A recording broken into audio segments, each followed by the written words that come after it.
crazy, I don't want to say obsession, but I really enjoy crazy, fun dress socks. It's really how it started.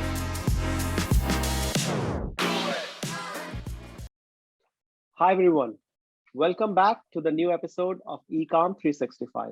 I'm co-founder and CEO of ShopAgain.io. For this episode, I have a new guest with me. David has a fairly interesting journey to where he is today. He grew up in Wisconsin, went to college in Minnesota, then moved to Texas, and finally to Florida. Eventually, he quit his job to follow the dreams of starting a company that makes socks from the recycled plastic bottles. Thank you for joining us, David. How are you doing today? Absolutely. Thanks for having me. I'm doing amazing. I mean, you summed up my journey right there. It's been pretty exciting. So let's just talk about that. What took you from Wisconsin to Minnesota to Texas to Florida? Right. So I grew up in Wisconsin. After high school, I went to the University of Minnesota for college. So moved there. Spent, I don't know, about 10 years in Minnesota. Didn't actually expect to leave. Got married there. We had our first child there, and I was working in a public finance group and got an offer to move to Houston to go work for one of my clients. So then we picked up, sold our house, moved 16 hours south when it was 30 below zero in Minnesota, 75 degrees in Houston. Started working there, and that's kind of where I came up with the idea with the socks. And always wanted to own my own business. I just didn't know what that was going to be. And so started in Houston and grew it gradually through farmers markets there. Decided we just wanted to change, decided to move out to Florida about a year ago.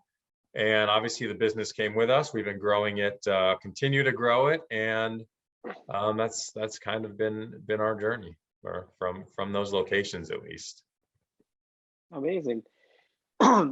So tell us one thing, how did you come up with this idea of, selling socks made with recycled plastic bottles? Yeah, so it's interesting. Everybody always asks why socks initially. And for me, I've always had like this really awesome, crazy, I don't want to say obsession, but I really enjoy crazy, fun dress socks is really how it started. Colorful, fun designs, all that kind of stuff. And then I thought, my wife and I are very outdoorsy, active, and we couldn't find socks that actually would fit right, that wouldn't get holes in them. And so kind of coupled with my love about crazy socks, I thought, hey, why don't we just do it a little differently? And we knew that the environmental piece we needed to have at the forefront. My dad owned two businesses growing up, both in that recycling space. My wife's family was very recycling conscious growing up. So we knew that the environment piece we needed to be at the forefront. So I went out east to do some training on the manufacturing process, came across this yarn that's made out of recycled bottles. We did a lot of research into the cause. Obviously, it's a huge issue, plastic pollution, especially in the ocean. And so we just, we created our own blend with that yarn. And here we are. It's been pretty sweet. So how did you get the initial investment, to turn your dream into reality? So we initially launched through a crowdfunding campaign. So we used Indiegogo. I know the two biggest ones, at least back then, I know there are a bunch now, is Indiegogo and Kickstarter. And so we decided to go with Indiegogo. And that's really, we knew the concept was good. We had a lot of people kind of rallying around us. But yeah, to your point, capital, especially for a small business, is so hard to come by. And so we launched through Indiegogo campaign, hit our goal. Our goal was 20,000, hit our goal, and that really allowed us to do our first manufacturing run. And from that, we were able to get enough product to start doing farmers markets in Houston. Houston is so big, so there are like 20, 30, 40 farmers markets a weekend. And so we just started there and started selling there, and we grew a really awesome following, and it allowed us to build up enough capital to keep on going. Great. I understand you had an eye for socks, but did you know how to build them, and especially from recycled plastic? How did you build the product? Where did you get the expertise? So yeah, it's a really intricate process, especially socks in general. It's not just, hey, let's whip up some socks. It's a super intricate manufacturing process. And there's a company specifically that we work with that makes the yarn, that has their own facilities. They're a big organization specifically for this product and this specific yarn. And so it's really, it's really neat. The bottles we use, we manufacture everything in the US. All the bottles are sourced from the US. And the organization that we work with that gets the yarn, they take the bottles, they clean them, they shred them, they turn them into little pellets, they melt them, melt the pellets, and then spin that into yarn. And we take that yarn and we make sweet, awesome socks out of them. Okay, really interesting, amazing. Tell me one thing. So you, sorry, you mentioned that you started with the farmers market and took it from there. So, what was the initial response in that first farmers market? How did people react to it? And how did you grow from 1 to 20, 30, 40 farmers market in Houston? Yeah. So I think the initial take was sort of shock. I don't think people realize that socks that are made from bottles can actually feel amazing on your feet. I think initially it's, but that can't be comfortable, they can't be breathable, that can't work. And so the response was so great because we had a booth there that allowed people to feel them and touch them. And the markets were awesome. We had such a great result from them.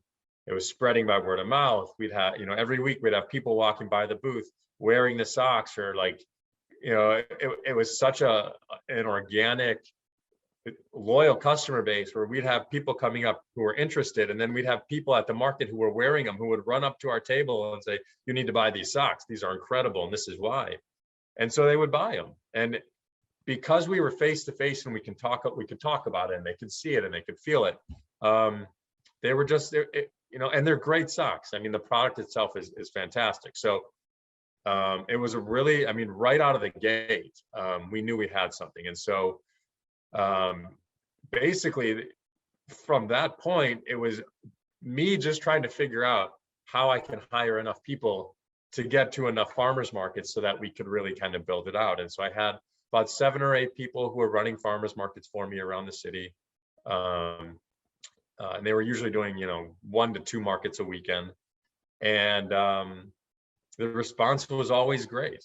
We always had a great response. Some farmers markets don't get as much traffic as others, but the response was always great. And it for us cemented the proof of concept. We know socks are valuable, and we know there are premium socks out there, but these farmers markets really gave us, the fire that said, this is a real thing. Let's take it and let's keep growing and growing and see where we can take this thing. Tell me one thing. So you got a lot of validation from the market. You understood the potential in the product. When did you decide to take it from this offline process to building an online Shopify store? Right away. From the beginning, we knew that we wanted to build this thing not just to be, let's test it out at farmers markets and see what can happen from there. From the beginning, we knew farmers markets was going to be a way for us to initially hit the market, but we wanted to scale quickly, and we wanted to scale in a multitude of ways. And so right from the beginning, we started building our website, and that took us a little while, which is why we weren't selling online right away.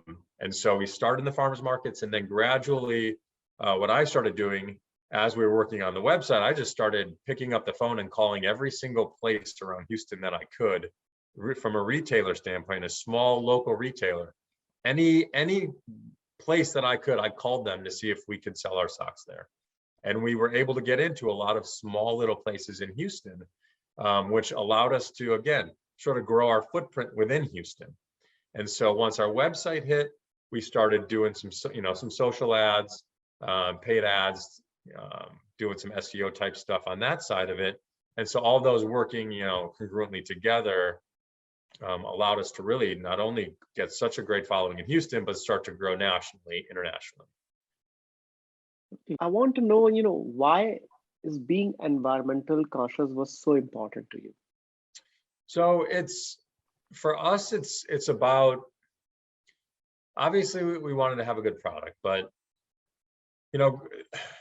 it's such an important, we only have one place to live, right? I mean, this planet's an important place, and there are so many things right now that could affect the future for generations, for my kids, for my grandkids, for the air that we breathe. And so it was just a really important thing for us to not add to the issues that were already affecting the planet. We didn't want to say, hey, here's a great product, but hey, take your socks and throw them in a landfill, or hey, let's use some materials that are just going to add more pollution. And it wasn't something that we wanted to do. And so that's sort of the impetus for why we wanted the environmental piece to be such a huge component. And growing up with the families that we've had, as I mentioned earlier, my dad owned two businesses in that arena as well. And so it was always ingrained in us, hey, be mindful of what you're doing, how you're using it, how it's going to impact wherever it is that you're wherever you are at that moment.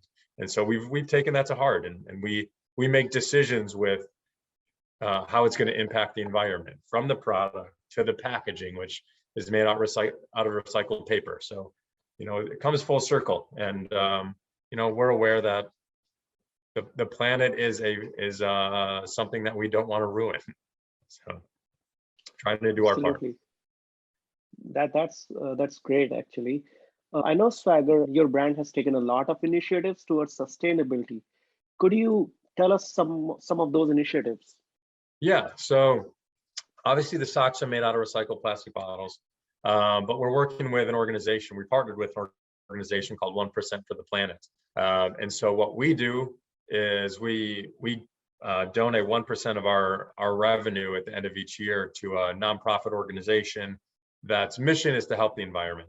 The last couple of years, obviously, we're big on ocean conservation. So the last couple of years, we've been working with a turtle rehabilitation center pretty close to here in Florida. And they're an awesome organization.